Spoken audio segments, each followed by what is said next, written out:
How did you get started, and what was the situation then with the needs of wildlife? It was just with one animal. I've always been drawn to wildlife. They pull at my heartstrings and things happen to them in the wild. And if someone doesn't help them, then all of those animals would not make it. And so to me, it's really important to care for each one of those wildlives. So we just started with one animal, and then it grew to another animal, and more people found out about us.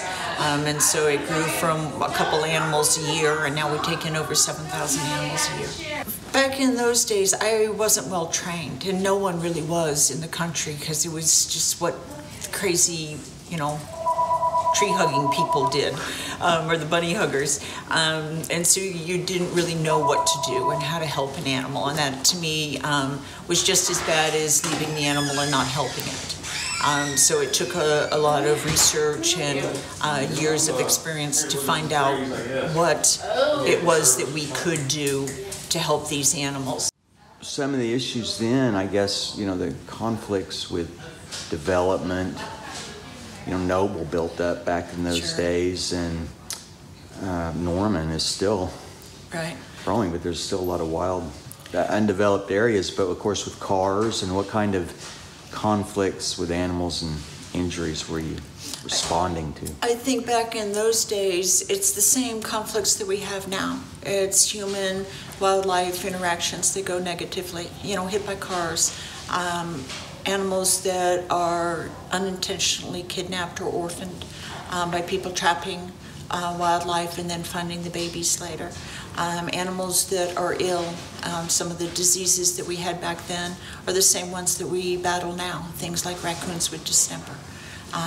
So a lot of those situations are the same. I think the reason for the increase is there's more people and less habitat.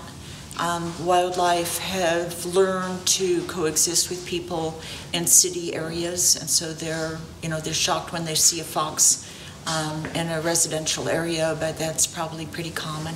We're just taking a look at this possum that came in yesterday. He was hit in the head multiple times with a hammer, so he has some head trauma going on. Let's see what he's up to. He did eat overnight, and he pooped, which is really good. I don't know if you can see the top of his head there, but that's one of the marks where he was hit. It looks already a lot better than it did yesterday.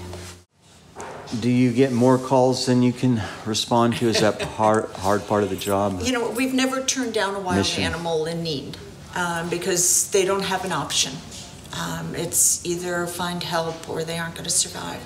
So we always find a way to meet the needs of the animals that are coming in. Now, we don't go out in the field and gather animals. We don't have that capability. So you can consider us more like a wildlife hospital. Yeah. So anyone can drop off an animal to our center. We're open every day of the year from 9 till 7. They can always call for advice also.